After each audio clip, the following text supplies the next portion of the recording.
तो देखिए इस वीडियो में हम देखने वाले हैं यूनिट 5 यानी कि हमारा जो सब्जेक्ट है सॉफ्टवेयर इंजीनियरिंग उसकी 5th यूनिट को हम कंप्लीट कर रहे होंगे इस वीडियो में। एंड ये कंप्लीट वन शॉट वीडियो होने वाला है जिसमें कि हम हर एक टॉपिक को बहुत ही अच्छे से देखेंगे एंड देखेंगे कि हम किस तरह से एग्जाम में क्वेश्चन आते हैं। एंड एक और इम्पोर्टेंट बात, आपने अभी तक PYQ सॉल्यूशन परचेस नहीं किए हैं तो आप उन्हें परचेस कर सकते हैं। देखिए PYQ सॉल्यूशन से होगा क्या ना, आप बहुत ही अच्छे से समझ पाएंगे किस तरह से क्वेश्चन आते हैं एंड किस तरह से आपको उन्हें लिखना है। सो वो सारी चीजें हैं PYQ के सॉल्यूशन में। सो नीचे डिस्क्रिप्शन में लिंक है जिससे कि आप बहुत ही इजीली उन्हें परचेस कर सकते हैं। देन हम स्टार्ट करते हैं अपनी यूनिट 5th यूनिट जो है वो है software maintenance and software project measurement, यानी कि सॉफ्टवेयर मेंटेनेंस के बारे में हम इस यूनिट में पढ़ने वाले हैं। तो देखिए सॉफ्टवेयर मेंटेनेंस एक्चुअल में होता क्या है एंड यानी कि हमें इसकी क्यों जरूरत लगती है। एंड जब हमने सारी स्टेपें कर ली, यानी कि हमने प्लानिंग कर ली, रिक्वायरमेंट गैदरिंग कर ली, defining, designing, coding, implementation and then deployment, यानी कि अब हमने यूजर को अपना प्रोडक्ट प्रोवाइड करवा दिया, हमने पूरा सॉफ्टवेयर सिस्टम बना दिया, सॉफ्टवेयर प्रोडक्ट बना दिया, यूजर को दे दिया। इसके बाद मेंटेनेंस की क्या जरूरत लग रही है। तो देखिए हमने देखा कि जैसे एक प्रोडक्ट बनाया हमने, हमारे यूजर ने हम पे कुछ भी प्रोडक्ट बनवाया, अब हमने उसे दे दिया, उसे यानी कि टेस्टिंग वेस्टिंग सारी चीजें करने के बाद उसे प्रोवाइड करा दिया। देन उसके बाद बात आती है कि अगर उसमें फ्यूचर में कुछ गड़बड़ी हुई या फिर कुछ भी प्रॉब्लम आई या फिर उसे कुछ चीज़ अपडेट करानी हुई या फिर अपडेट करानी हुई, तो वो मतलब कि इन सारी चीज़ों के लिए उसे क्या करना होगा। तो उसी सभी चीज़ों को कवर करने के लिए आता है सॉफ्टवेयर मेंटेनेंस, यानी कि सॉफ्टवेयर मेंटेनेंस की जरूरत लगती है हमें डिप्लॉयमेंट के बाद। तो ये वाली जो स्टेप है हमारी मेंटेनेंस, सॉफ्टवेयर मेंटेनेंस, ये होती है डिप्लॉयमेंट के बाद की स्टेप। तो इसमें एक्चुअल में होता क्या है, देखिए हम एक जीता जागता उदाहरण लेते हैं। जैसे हमने देखा अपना इंस्टाग्राम। अब इंस्टाग्राम में होता क्या है ना कि पहले इसमें ऐसा ये वाला रील वाला जो सिस्टम है ये नहीं था, यानी कि पहले इंस्टाग्राम में रील नहीं होते थे, सिर्फ आप पोस्ट कर सकते थे या फिर मैसेज कर सकते थे। तो ये सारी चीजें थी, यानी कि उसमें ये बाद में एक फीचर ऐड कर दिया गया, जैसे अपना यूट्यूब है तो उसमें ये शॉर्ट्स वगैरह का पहला नहीं था, बाद में उसमें अपडेट कर दिया गया। तो ये सारी चीजें हैं। एंड अगर हम एक और एग्जाम्पल लें, जैसे हमने एक नया फोन खरीदा अपना, देन उसके बाद उसमें अपना जब हमने खरीदा था तो उसका शायद वर्जन 12 था, देन 13, देन 14, 16, यानी कि जो भी वर्जन होते हैं यानी कि वो अपडेट होता जाता है या फिर उसके नए नए वर्जन आते जाते हैं। तो यही सारी चीजें आती है मेंटेनेंस के अंदर, यानी कि फ्यूचर में अगर कोई भी प्रॉब्लम हुई, कुछ भी चीजें नई उसमें एड ऑन करनी हुई, तो वो सारी चीजें आती है मेंटेनेंस के अंदर। सो आई होप आप लोगों को सॉफ्टवेयर मेंटेनेंस का ये फंडा समझ में आया होगा। देन अब इसके बाद हम बात कर लेते हैं कि इसमें क्या क्या टॉपिक है जिन्हें हमें पढ़ना है और क्या क्या ऐसे टॉपिक है जो बहुत ज्यादा एग्जाम में रिपीट होते हैं। सो चलिए देखते हैं। पहला टॉपिक आता है हमारा need and types of maintenance, यानी कि मेंटेनेंस तो है, हम मेंटेनेंस करने वाले हैं किसी भी सॉफ्टवेयर प्रोडक्ट का, तो यानी कि कितने तरह के टाइप्स है मेंटेनेंस के, इसकी नीड क्या है मेंटेनेंस की, तो ये सारी चीजें हम इस टॉपिक में कवर कर रहे होंगे। देन इसके बाद बात आती है सॉफ्टवेयर कॉन्फ़िगरेशन मैनेजमेंट, यानी कि SCM। देखिए SCM जो है बहुत इंपॉर्टेंट टॉपिक है हमारा, जिसे कि हम कवर करेंगे। सो इसके बाद आता है सॉफ्टवेयर चेंज मैनेजमेंट। अब सॉफ्टवेयर चेंज मैनेजमेंट क्या होता है इसे हम देखेंगे। वर्जन कंट्रोल, जैसे कि मैंने आपको बताया वर्जन, नए नए वर्जन अपडेट होना, ये सारी चीजें वर्जन कंट्रोल के अंदर आती है। Then change control and reporting, ये वाला टॉपिक। देन उसके बाद हम बात करेंगे program comprehension techniques, then reengineering. देखिए हमने देखा SCM, देन री इंजीनियरिंग, यानी कि ये जो टॉपिक है ये ऐसे टॉपिक है जो कि एग्जाम में बहुत ज्यादा रिपीट होते हैं। यानी कि अगर आपने फर्स्ट, सेकेंड, थर्ड, फोर्थ सारी यूनिट पढ़ लिए, देन आपको लगता है कि अब आपको 5th यूनिट नहीं पढ़ना है, तो आप एटलीस्ट SCM ये वाला टॉपिक, देन इसके बाद बात आती है री इंजीनियरिंग ये वाला टॉपिक, देन रिवर्स इंजीनियरिंग ये वाला topic.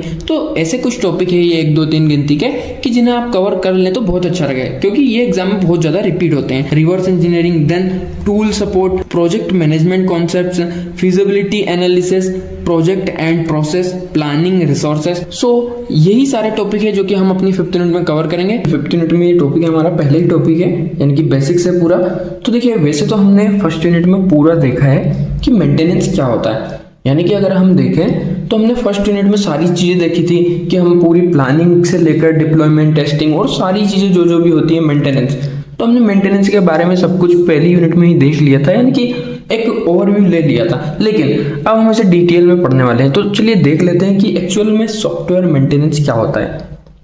So, software maintenance refers to the process of modifying and updating a software system after it has been delivered to the customer this involves fixing bugs, adding new feature and adapting to new hardware और software environment।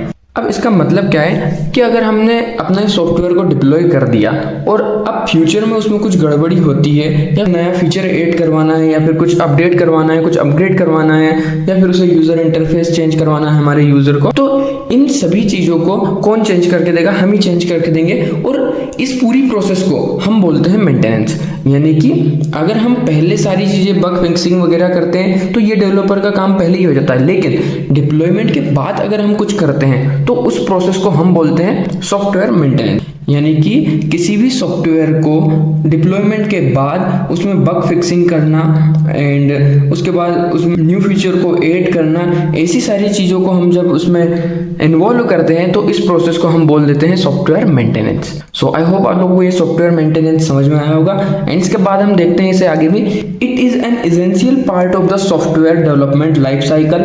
हमारा जो SDLC model था उसका भी एक essential part है ये। And then इसके बाद देखते हैं इसका गोल।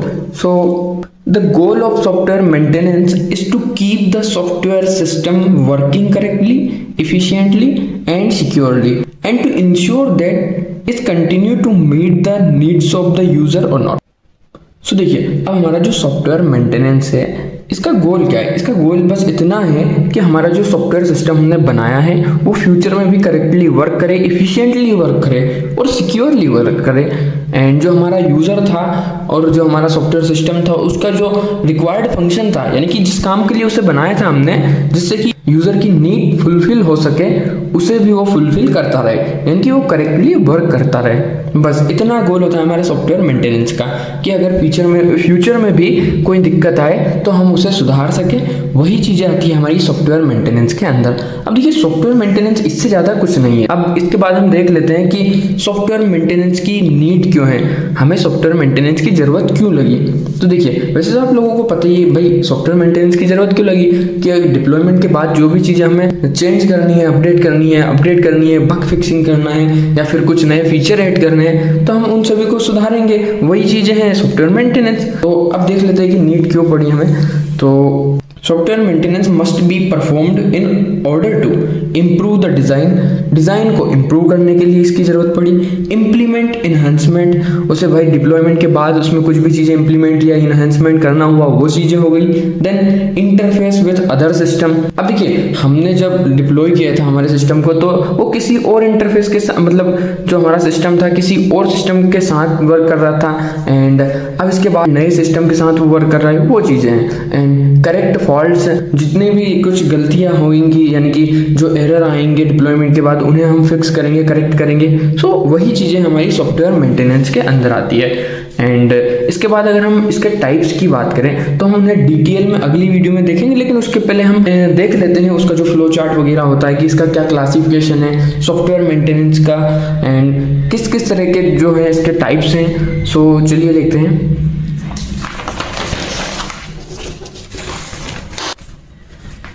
सो देखिए, अब टाइप्स की अगर हम बात करें सॉफ्टवेयर मेंटेनेंस की तो वो 5 तरह के होते हैं। कई बुक में 4 तरह के भी दिए हुए हैं, यानी कि जो ये पैचिंग है उसे कहीं जगह अवॉइड कर दिया है, लेकिन मैंने 5 को लिख लिया है तो आप देख लीजिएगा। देखिए, सबसे पहला होता है करेक्टिव मेंटेनेंस।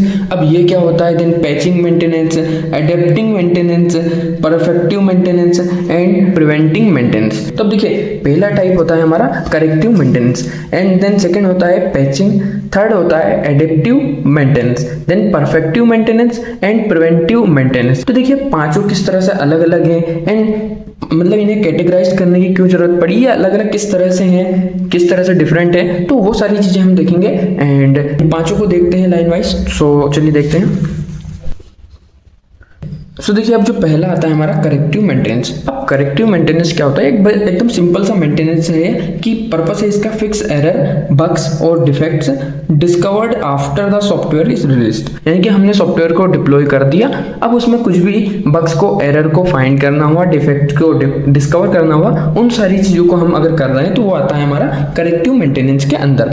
यानी कि कुछ भी चीज़ों को हम करेक्ट कर रहे हैं, सुधार रहे हैं, बस इतना ही है। मतलब सबसे ईजी है करेक्टिव मेंटेनेंस।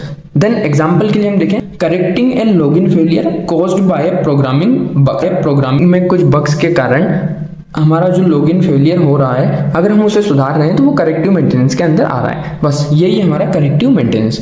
अब इसके बाद हम देख लेते हैं अगला मेंटेनेंस का टाइप। अगला जो टाइप है हमारा मेंटेनेंस का वो है एडेप्टिव मेंटेनेंस। देखिए इसका जो पर्पस है, modify the software to keep it compatible with changes in this environment. अब देखिए इसका मतलब क्या हो रहा है, हमारा जो एडेप्टिव मेंटेनेंस है, अब एडेप्टिव जो शब्द है वो आया है एडेप्टेबिलिटी से। एडेप्टेबिलिटी का मतलब हो रहा है कि अगर आप बहुत पहले से किसी पुरानी टीम के साथ काम कर रहे हो और आपको आपके मैनेजर ने एक नए टीम में भेज दिया, तो मतलब कि आप उसके साथ भी काम कर सको, यानी कि आप एडेप्टिव हो, यानी कि किसी भी चीज में किसी भी आकार में आप ढल सके। इसका मतलब हो रहा है कि अगर कोई एप्लीकेशन है, अब वो दूसरे ऑपरेटिंग सिस्टम पे काम कर रही थी, लेकिन हमें उसे ऑपरेटिंग सिस्टम ही चेंज करना हो तो वो दूसरे ऑपरेटिंग सिस्टम में भी काम कर सके, तो ये होता है हमारा एडेप्टिव मेंटेनेंस, यानी कि सभी की चीजों को मैनेज कर सके, एनवायरनमेंट के हिसाब से अपना नेचर चेंज कर सके, यही होता है हमारा एडेप्टिव मेंटेनेंस। सो देखिए example, updating an application to work with a new operating system or database version, यानी कि कोई हमारा जो एप्लीकेशन है वो पहले लिनक्स पे चल रहा था, अब विंडो पे चलाना हो, या फिर विंडो पे चल रहा हो तो अब लिनक्स पे चलाना हो, आईओएस पे चलाना हो, तो इस तरह से यानी कि वो ऑपरेटिंग सिस्टम चेंज करने पे भी वो आराम से चेंज हो जाए, इसमें उसमें एडेप्टेबिलिटी हो, तो यही होता है हमारा एडेप्टिव मेंटेनेंस। देन इसके बाद अगला जो टाइप हमारा वो है पैचिंग। सो अब पैचिंग क्या होता है, it is an emergency fix implemented mainly due to pressure from management. देखिए patching at the end type तो ये मेंटेनेंस का ही है, यानी कि हम डिप्लॉयमेंट के बाद कुछ फिक्स कर रहे हैं, यानी कि window security update, Chrome security update. अब इसका मतलब क्या हो रहा है कि कुछ चीजें हैं, जैसे सिक्योरिटी से रिलेटेड ही कुछ इश्यू आ गया, तो भाई सिक्योरिटी यानी कि बहुत ज़्यादा क्रूशियल स्टेप है, तो अब सिक्योरिटी, अगर आपकी एप्लीकेशन में सिक्योरिटी ही थोड़ा सा लूज होने लगी तो आपकी जो मैनेजमेंट टीम है उससे भी आप पे प्रेशर आएगा कि भाई इसे जल्दी से मतलब सुधारो, इसमें बग फिक्स करो।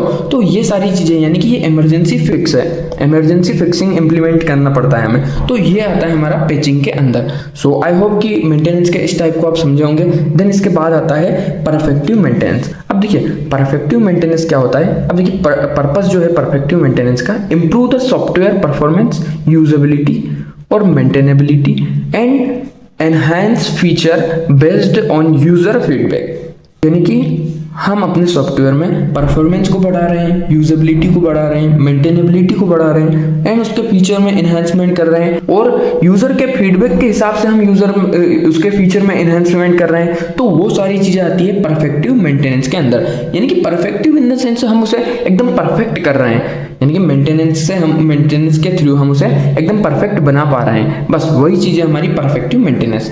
अब देखिए इसका जो एग्जांपल है, इंप्रूविंग द यूजर इंटरफेस और एडिंग न्यू रिपोर्टिंग फीचर, यानी कि अभी तक हमारा जो यूजर इंटरफेस था उसके ऊपर एक रिपोर्टिंग का फीचर नहीं था, अब हमने उसमें रिपोर्टिंग का फीचर ऐड कर दिया, तो ये चीजें आती है हमारी परफेक्टिव मेंटेनेंस के अंदर।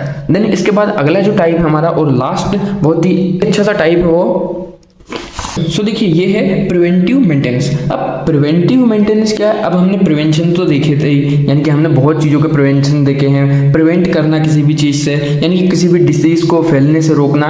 सो इस तरह से कुछ समझिए आप। देखिए अब इसका सिंपल सा मीन है, आपके घर में एक बाइक है, अब उसमें कुछ भी खराबी नहीं आई है, लेकिन आप फिर भी उसे मतलब बहुत संभाल कर रख रहे हैं, यानी कि उसका ऑयल वगैरह चेंज कराना एंड उसकी जो सर्विसिंग है वो टाइम टू टाइम करानी, ताकि वो फ्यूचर में आपको धोखा ना दे, यानी कहीं भी चलते चलते बंद ना हो या फिर खराब ना हो। तो यानी कि इस तरह से, यानी कि प्रिवेंटिव मेंटेनेंस में क्या हो रहा है कि हम एरर आने से पहले ही हम उसे सुधार दे रहे हैं, यानी कि preventive maintenance is the process of making changes to the software before any problem acquire, यानी कि अभी तक प्रॉब्लम आई नहीं लेकिन हम उसे पहले ही अच्छे से रख रहे हैं, so that future error can avoided, यानी कि फ्यूचर में कोई एरर ना आए, इसलिए हम पहले ही उसे सुधार कर रख रहे हैं, यानी कि refactoring code, removing unnecessary code, updating old libraries to avoid future issues, यानी कि जो ओल्ड लाइब्रेरीज है समय के साथ उन्हें हम नई लाइब्रेरीज के थ्रू चेंज कर दे रहे हैं, एंड जो अननेसेसरी कोड है उसे रिमूव कर दें, पता चले फ्यूचर में हमें कुछ दिक्कत दे दे। तो इस तरह से यानी कि अभी तक हमने देखा कि सब कुछ एरर आने के बाद कर रहे थे, लेकिन अभी तक एरर नहीं आया उसके पहले ही हम उसे सुधार दे रहे हैं, यानी कि उसके पहले ही हम उससे प्रिवेंशन के उपाय ढूंढ रहे हैं। तो वो चीज़ें आई है हमारी प्रिवेंटिव मेंटेनेंस के अंदर। सो आई होप आप लोगों को ये सारी चीज़ें समझ में आई होंगी। अगला जो टॉपिक है हमारा 5th यूनिट का, वो है सॉफ्टवेयर कॉन्फ़िगरेशन मैनेजमेंट, या फिर शॉर्ट में SCM। तो देखिए, आप सॉफ्टवेयर कॉन्फ़िगरेशन मैनेजमेंट क्या होता है एंड ये किस तरह से वर्क करता है, इसकी क्यों ज़रूरत पड़ी, इसका क्या डायग्राम है। सो देखिए, configuration management helps organizations to systematically manage, organize and control the changes in the documents. Changes in the documents, याद रखिएगा ये वाली line, codes and other entities during the software development life cycle. यानी कि हमारा जो SDLC है, software development life cycle है, उसके दौरान अगर हम उसमें कुछ भी चेंज कर रहे हैं हमारे डॉक्यूमेंटेशन में चेंज करना, उसे अच्छे से मैनेज करना, वो सारी चीज़ें हमारी कॉन्फ़िगरेशन मैनेजमेंट के अंदर आती है। यानी कि सॉफ्टवेयर कॉन्फ़िगरेशन मैनेजमेंट सारी चीज़ों का रिकॉर्ड रखता है कि किस आदमी ने क्या क्या चेंज किया हमारे कोड में। अब इसे किस तरह आप समझोगे, देखिए बहुत ही मस्त सा एग्जांपल है, अब उसे आप समझिए। When many developers work on the same software, यानी कि बहुत सारे डेवलपर एक सॉफ्टवेयर के ऊपर काम कर रहे हैं, they made different changes at different time. Software configuration management helps manage and track all these changes. हमारा जो SCM है वो क्या कर रहा है, यानी कि हमारा जो सॉफ्टवेयर कॉन्फ़िगरेशन मैनेजमेंट है वो ये सारी चीज़ें ट्रैक कर रहा है कि जो सारे चेंजेस हो रहे हैं वो कहाँ से हो रहे हैं, कौन इन्हें चेंज कर रहा है। It keeps A record of every modification, जितने भी चेंजेस हो रहे हैं, जो जो हम मॉडिफाई कर रहे हैं उनका पूरा एक रिकॉर्ड बनाकर रख रहा है। Maintains different version of the software के जो डिफरेंट वर्जन है उन्हें मेंटेन कर रहा है। If a mistake is made, SCM also allows developer to return to a previous version. यानी कि अगर उसमें कुछ गड़बड़ी हो रही है, यानी कि हम नया वर्जन बना रहे हैं लेकिन वो वर्क नहीं कर रहा है, तो हम वापस रिटर्न कर सकते हैं हमारे प्रीवियस वर्जन पर। तो ये भी एक मतलब कि इंपॉर्टेंट बात है कि ऐसा भी कर सकते हैं, अगर हमने अभी गड़बड़ी कर दी तो हम पुराने वाले को वापस यूज कर सकते हैं। तो ये सारी चीजें भी आती है हमारी सॉफ्टवेयर कॉन्फ़िगरेशन मैनेजमेंट के अंदर। अब भाई सॉफ्टवेयर कॉन्फ़िगरेशन एक्चुअल में क्या है, इसे एक और एग्जाम्पल से आप समझिए। सपोज कीजिए कि जो 3 डेवलपर हैं वो काम कर रहे हैं एक सिस्टम पर, यानी कि एक जो सॉफ्टवेयर सिस्टम है उसे बनाने में। अब देखिए, डेवलपर ए ने कुछ चेंज किया। अब हमारा जो डेवलपर ए है ये कुछ चेंज कर रहा है, यानी कि कुछ भी चीज़ें इसने चेंज की हमारे सॉफ्टवेयर में एंड देन वो करेक्टली वर्क कर रहा है। बट अब हमारा बी जो डेवलपर था, डेवलपर बी, उसने कुछ सॉफ्टवेयर में चेंज किया, देन डेवलपर सी उसने कुछ चेंज किया। अब इन दोनों के चेंज करने के बाद हमारा जो सिस्टम सॉफ्टवेयर था वो अच्छे से वर्क नहीं कर रहा है। तो अब हम पता लगा पाएंगे कि SCM के थ्रू हम पता लगा पाएंगे कि किस आदमी ने क्या गड़बड़ किया है, यानी कि जो हमारा डेवलपर बी है उसके थ्रू जो चेंजेस किए गए, उसके थ्रू जो चेंजेस हुए हमारे सिस्टम सॉफ्टवेयर में, उसके कारण ये सॉफ्टवेयर नहीं चल रहा है। तो यानी कि SCM के थ्रू हम ये पता लगा पा रहे हैं कि जो चेंज हुआ है वो किसने किया है एंड किसके कारण वो नहीं चल रहा है, तो हम किसे बोलेंगे कि ये मिस्टेक को सुधारो। तो वो चीज़ आती है हमारी सॉफ्टवेयर कॉन्फ़िगरेशन मैनेजमेंट के अंदर। अब जो SCM टूल्स हैं लाइक गिट, आपने गिटहब इन चीज़ों का तो नाम सुना होगा। तो हमारा जो टूल है गिट, ये मैनेज करता है ऑल दिस चेंजेस, इन सारे चेंजेस को ट्रैक करके रखता है, रिकॉर्ड करके रखता है। सो आई होप कि आपको सॉफ्टवेयर कॉन्फ़िगरेशन मैनेजमेंट समझ में आया होगा। सो देखिए, सॉफ्टवेयर कॉन्फ़िगरेशन मैनेजमेंट कुछ भी नहीं है, बस इतना है कि अगर हम किसी भी एक यानी कि हमारी पूरी टीम है, अब हम एक सॉफ्टवेयर सिस्टम को बनाने में काम कर रहे हैं। तो देखिए, हमारा कोड, हम अलग अलग कोड को भेज रहे हैं, उसका पूरा रिकॉर्ड रखता है सॉफ्टवेयर कॉन्फ़िगरेशन मैनेजमेंट कि इस आदमी ने ये चेंज किया है, हमारा जो दूसरा आदमी उसने ये चेंज किया है, तीसरे ने ये चेंज किया है, चौथे ने ये चेंज किया है। तो अब सभी का रिकॉर्ड हमारे पास है कि किसने क्या चीज़ चेंज करी है। अगर फ्यूचर में कुछ भी फेलियर आता है तो हम तुरंत देख लेंगे कि किसके कोड के कारण ये फेलियर आ रहा है, तो हम पता लगा पाएंगे कि टीम में हमें किसे बोलना है कि भाई तुम अपने कोड को सुधारो। सो ये सारी चीज आती है सॉफ्टवेयर कॉन्फ़िगरेशन मैनेजमेंट के अंदर। देन इसके बाद हम देख लेते हैं इसके टाइप्स एंड इसका डायग्राम। सो देखिए, कॉन्फ़िगरेशन मैनेजमेंट में आप अगर डायग्राम देख रहे हैं तो बहुत इजी सा डायग्राम है, अगर आप बनाएं एग्जाम में तो बहुत अच्छा है। Configuration identification, change management, configuration status, accounting. अब अकाउंटिंग तो वही, यानी कि हमारा जो कॉमर्स वाले रखते हैं पूरा अकाउंटिंग का साफ वही चीज़ है, यानी कि रिकॉर्ड को ट्रैक करके रखना। अब इन्हें देख लेते हैं। सो देखिए, configuration identification, identifying and naming software components, यानी कि कंपोनेंट्स की नेमिंग करना एंड उन्हें आइडेंटिफाई करना, वो सारी चीज़ें कॉन्फ़िगरेशन आइडेंटिफिकेशन के अंदर आता है। Then version control. अब वर्जन कंट्रोल में क्या आ रहा है ना, managing different version of the software, यानी कि सॉफ्टवेयर के नए नए जो वर्जन हम अपडेट कर रहे हैं, अपग्रेड कर रहे हैं, नए नए फीचर डाल रहे हैं, वर्जन नया नया बना रहे हैं, तो उन सभी का रिकॉर्ड रखना, उन सबको मैनेज करना, उन सबको कंट्रोल करना, वो सारी चीज़ें आती है वर्जन कंट्रोल के अंदर। सो आई होप आप लोगों को कॉन्फ़िगरेशन आइडेंटिफिकेशन, वर्जन कंट्रोल, ये सारी चीज़ें समझ में आई होगी। देन इसके बाद एक और बचता है कॉन्फ़िगरेशन स्टेटस अकाउंटिंग। अब भाई अकाउंटिंग के नाम से ही आप समझ रहे होंगे, यानी कि कुछ रिकॉर्ड रखना। अब भाई अकाउंटिंग कॉमर्स की फील्ड में अगर देखें तो पैसों का हिसाब रखना।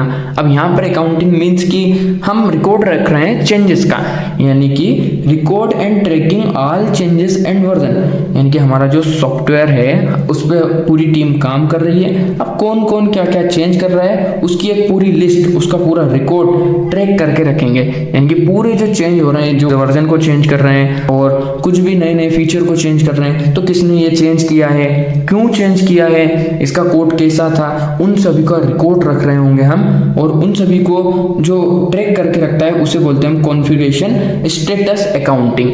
सो आई होप आप लोगों को सॉफ्टवेयर कॉन्फ़िगरेशन मैनेजमेंट समझ में आया होगा।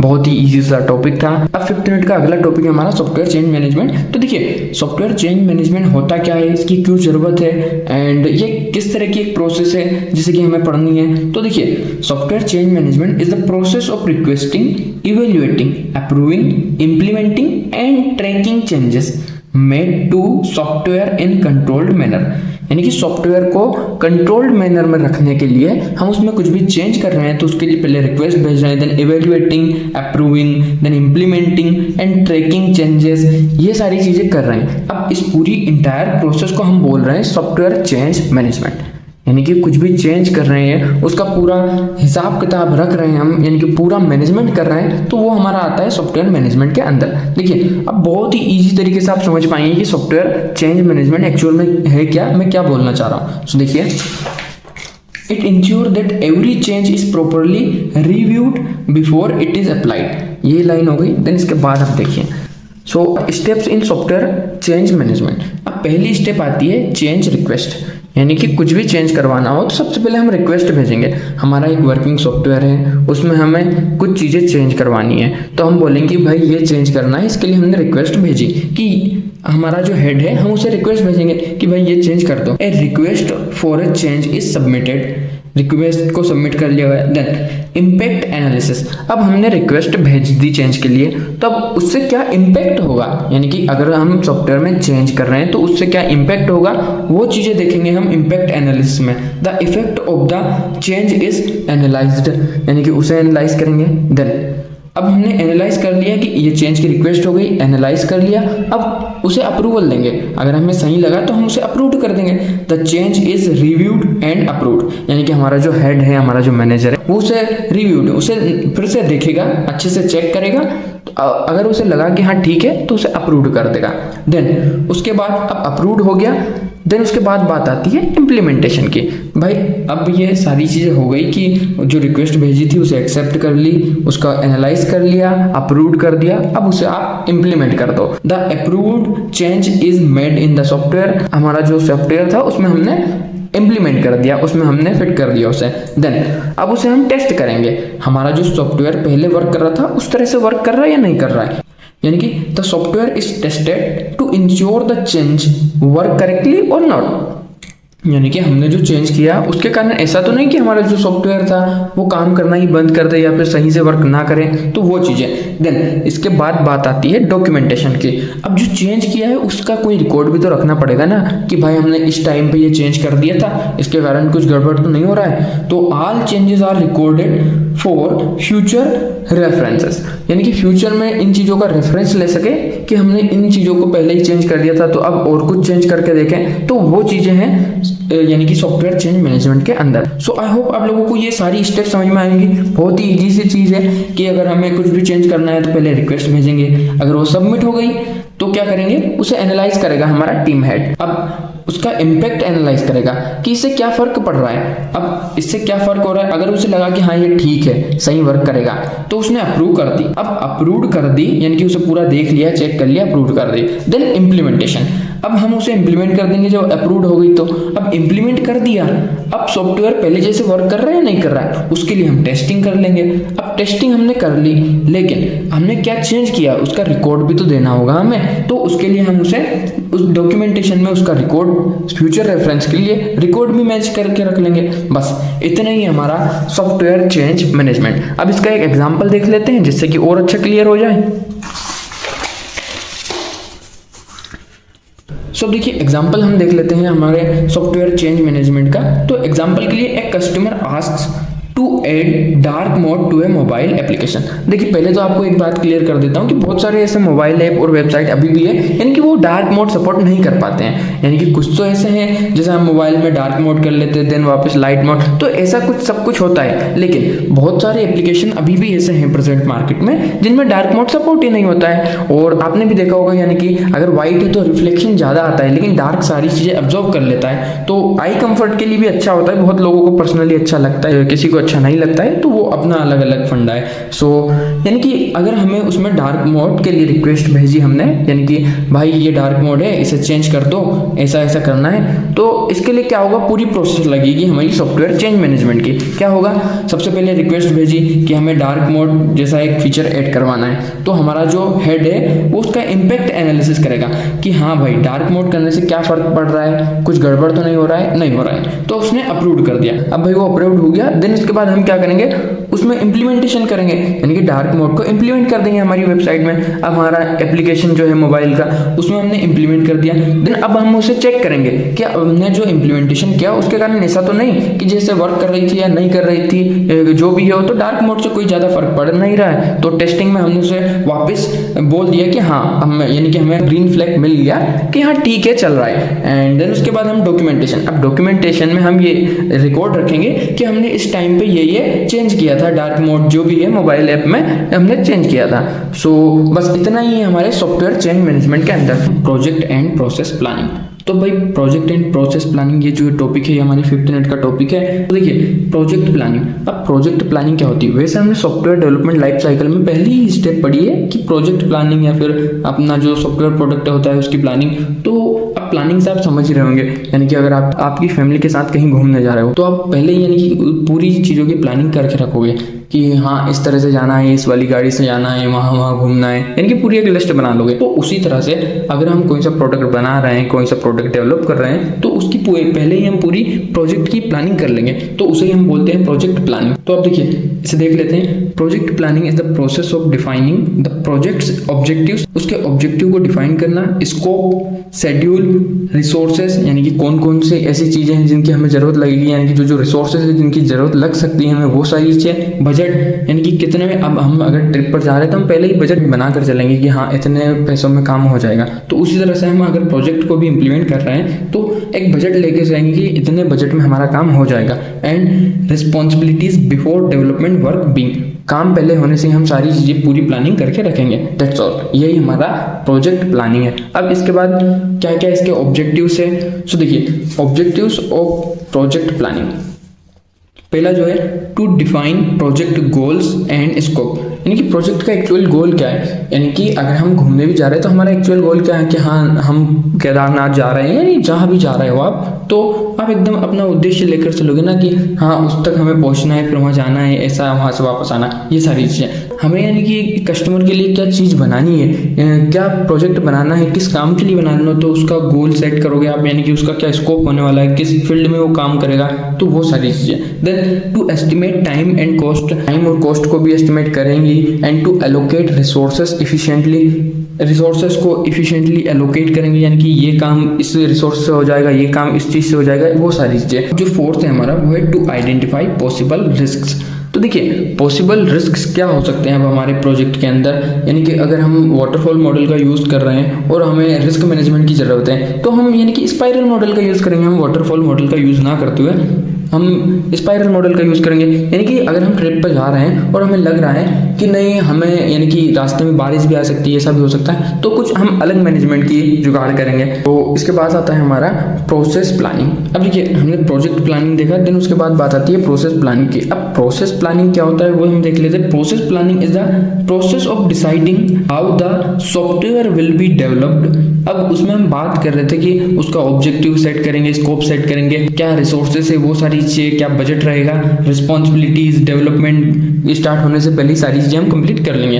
देन प्रोसेस प्लानिंग में हम क्या करेंगे कि हमें डेवलप करना कैसे, वो सारी चीजें कंप्लीट हो गई, अब हमें किस तरह से डेवलप करना है, bye selecting the development process, यानी कि जो बेस्ट से बेस्ट डेवलपमेंट प्रोसेस हो सकती है उसे सिलेक्ट करेंगे। मेथड्स एंड टूल्स, अब टूल्स इन द सेंस अगर सॉफ्टवेयर में बात करें हम तो जैसे गिट हुआ, गिटहब हुआ, स्टिमुलेट, यानी कि बहुत सारे ऐसे टूल्स हैं, तो उन सारी टूल्स की बात हो रही है, तो वो सारी चीजें एंड एक्टिविटीज। सो यही हमारा प्रोसेस प्लानिंग। देन अब किस लिए यूज होता है, टू इम्प्रूव सॉफ्टवेयर क्वालिटी। अगर हम पहले ही सारी चीज़ों की प्लानिंग करके रखेंगे, प्रोसेस की प्लानिंग करके रखेंगे, तो एकदम नॉर्मल सी बात है कि सॉफ्टवेयर प्रोडक्ट जो हमारा बनेगा उसकी क्वालिटी इंप्रूव होगी।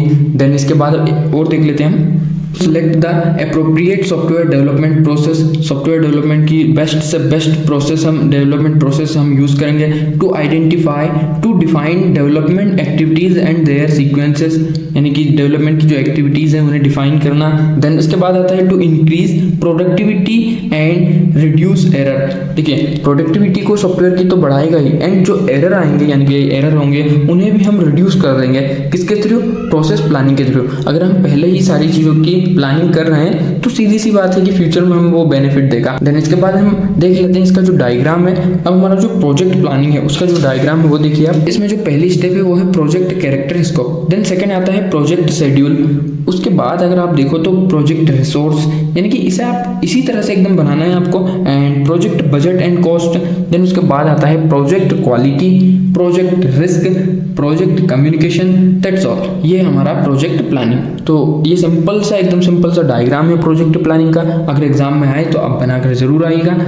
सो अब हम स्टार्ट करेंगे री इंजीनियरिंग। अब स्टूडेंट के माइंड में बहुत सारे डिफरेंट क्वेश्चन होते हैं कि भाई री engineering and reverse engineering same है या डिफरेंट है। तो देखिए पहली बात ये कि री इंजीनियरिंग और रिवर्स इंजीनियरिंग दो अलग अलग चीजें हैं, एंड हम दोनों में डिफरेंस भी देखने वाले हैं। पहले हम री इंजीनियरिंग कर लेते हैं, देन हम रिवर्स इंजीनियरिंग करेंगे। सो चलिए स्टार्ट करते हैं। सो सॉफ्टवेयर री इंजीनियरिंग और reengineering is the process of improving और modifying an existing software system without changing its main functionality.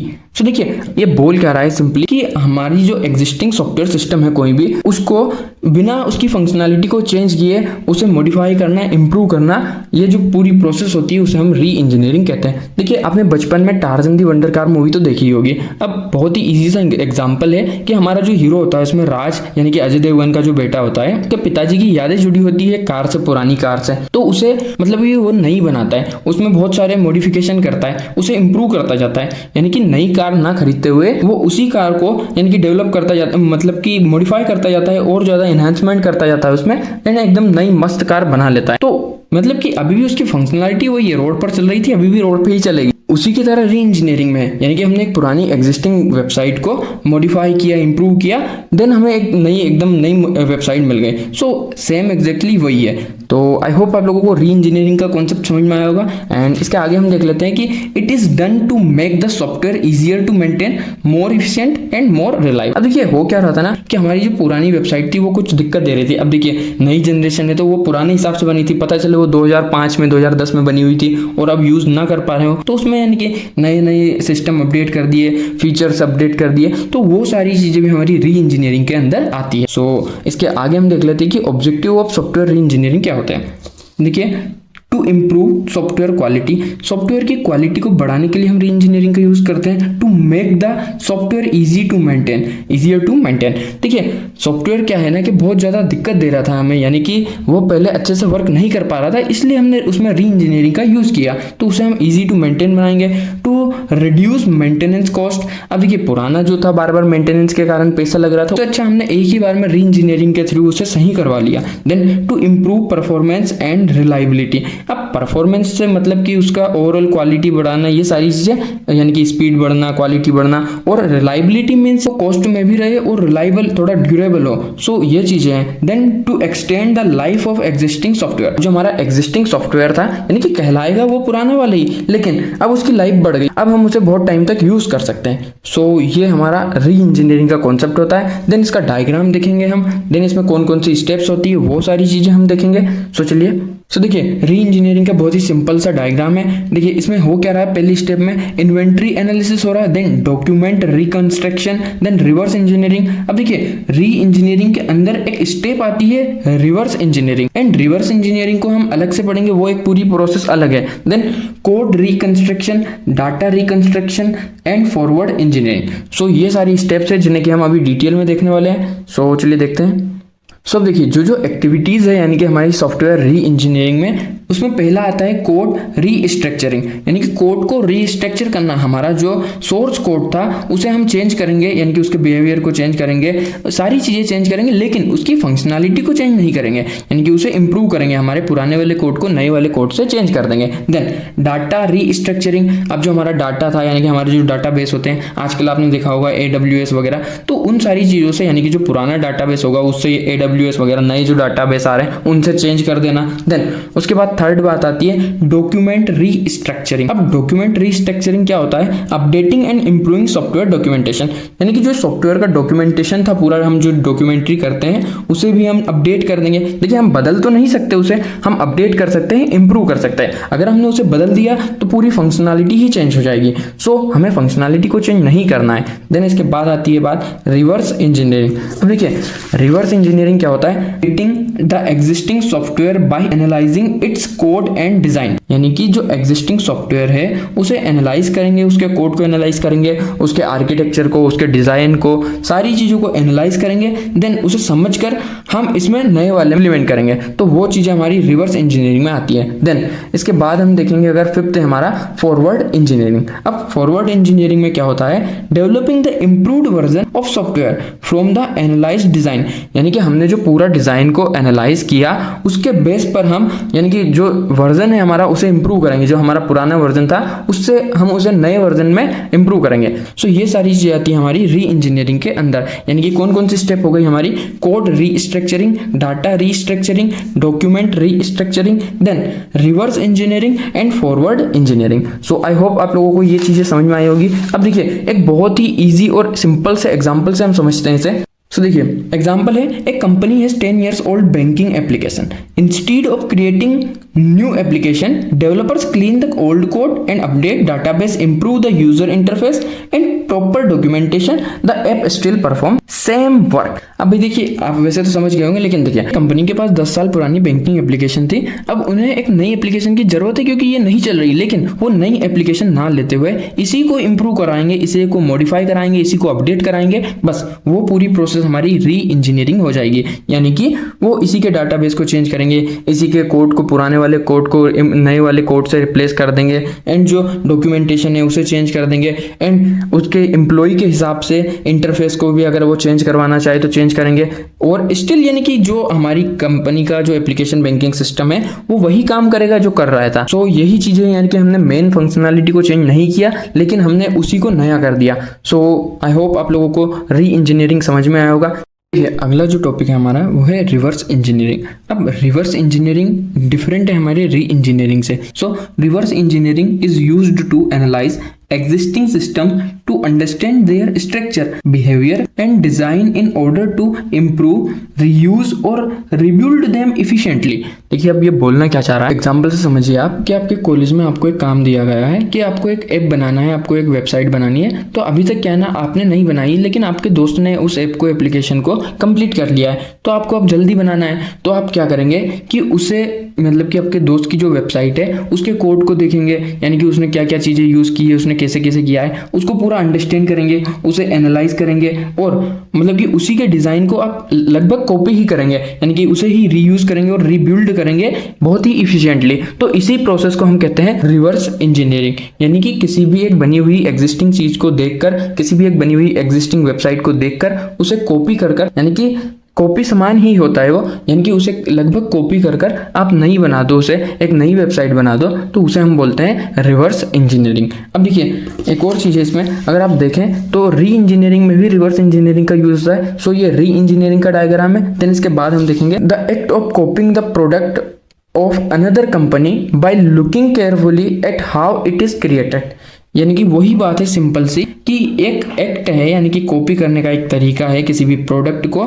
किसी भी एक कंपनी ने एक अलग पीस बनाया है, कोई भी टॉय बनाया है, तो उसी को कोई दूसरी कंपनी कॉपी कर ले, उसी को देखकर उसके जैसा ही एक और कोई ऑब्जेक्ट बना दे, तो उसे हम बोलते हैं रिवर्स इंजीनियरिंग। देन इसके बाद हम देख लेते हैं reverse engineering is taking something apart to see how it work so you can copy it और फिक्स इट। यानी कि अगर आपके पास कोई भी टॉय था या फिर कुछ भी ऑब्जेक्ट था, तो यानी कि वो या तो खराब हो गया, तो आप दूसरे को कॉपी कर कर, यानी कि दूसरे टॉय को देखकर उसे सुधार लेंगे, या फिर आपको एक नया ही बनाना है तो उसे कॉपी कर कर नया बना लेंगे, तो वो चीज़ें भी रिवर्स इंजीनियरिंग में आती है। देन इसके बाद देखते हैं एकदम बेसिक स्टेप्स है इसकी।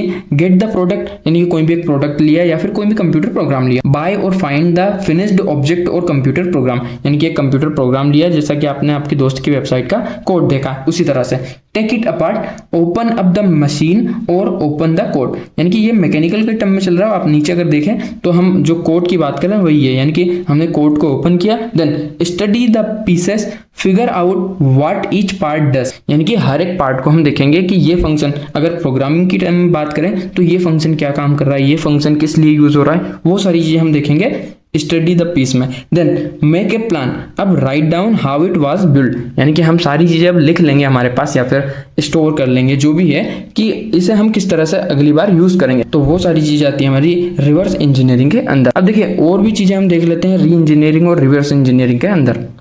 तो देखिए बेसिक सी चीजें लिखी हुई है कि reverse engineering is equal to understand the software, software को समझना उसे कॉपी करने के लिए या फिक्स करने के लिए। री इंजीनियरिंग जो होता है वो होता है understand plus improve the software, यानी कि उसे हम पूरा कॉपी तो करेंगे ही, यानी कि वही चीज तो हम यूज कर रहे हैं, लेकिन उसे इम्प्रूव भी कर देंगे, लेकिन उसकी फंक्शनैलिटी नहीं बदलेंगे। बस इतना ही हमारा रिवर्स इंजीनियरिंग और री इंजीनियरिंग, यानी कि सिर्फ कोड को समझते हैं और उसे कॉपी करते हैं, इसमें समझते हैं एंड इम्प्रूव करते हैं जितना हो सके। सो ये चीजें आती है हमारी री एंड रिवर्स इंजीनियरिंग के अंदर। अब अगर दोनों के बीच में डिफरेंस आता है तो आप किस तरह से उसे लिखेंगे, तो देखिए reverse engineering understand the software, re engineering का होता है improve the software plus understand the software. Then इसके बाद बात आती है नो चेंज आर मेड, यानी कि किसी भी तरह का कोई चेंज नहीं करेंगे हम, इसमें changes are made improve quality. हम अपने हिसाब से, यानी कि उसे कॉपी तो किया, लेकिन हम अपने हिसाब से जो जो चीज चाहते हैं इम्प्रूव कर लेंगे, नए नए फीचर ऐड कर लेंगे, वो सारी चीजें। Then recover design and documentation, और इसमें क्या हो रहा है modifies code data and documentation, इसमें सारी चीज को मॉडिफाई कर रहे हैं लेकिन इसमें उसी को यूज कर रहे हैं। देन इसके बाद आता है एनालिसिस ओनली, हम सिर्फ एनालाइज कर रहे हैं और उसके बेस पर नई चीज बना रहे हैं, लेकिन इसमें हम एनालाइज कर रहे हैं एंड इम्प्रूवमेंट, यानी कि हमने दूसरे को कोड को तो समझा लेकिन अपने हिसाब से जो कुछ हो सका वो भी हमने किया। ये चीजें आती है री इंजीनियरिंग के अंदर। Then it does not change the software, यानी कि ये सॉफ्टवेयर को पूरा बदलता नहीं है, यानी कि अगर हमने किसी के ऑब्जेक्ट को कॉपी किया है तो उसी की तरह बनेगा। लेकिन री इंजीनियरिंग में क्या होता है इट चेंज और रीस्ट्रक्चर द सॉफ्टवेयर, यानी कि हमने अगर अपने दोस्त की एप्लीकेशन या फिर वेबसाइट को लिया तो हम इस तरह से डिजाइन करेंगे उसे, मतलब हमारे टीचर को ऐसा ना लगे कि ये उसी का कॉपी किया हुआ है। सो ये चीजें होती है हमारी रिवर्स इंजीनियरिंग और री इंजीनियरिंग में। देखिए यहीं पर खत्म होती है हमारी 5th यूनिट, यानी कि हमारा जो सॉफ्टवेयर इंजीनियरिंग था पूरा कोर्स खत्म होता है। एंड आई होप आप लोगों को 1st यूनिट से लेकर 5th यूनिट तक सारी चीजें समझ में आई होंगी। एंड अगर कोई सा भी टॉपिक बच रहा है तो आप सिंपली कमेंट कर सकते हैं, हम उस पर भी नई वीडियो बना लेंगे। एंड एग्जाम में बहुत अच्छे से लिखना। So thank you for watching this video.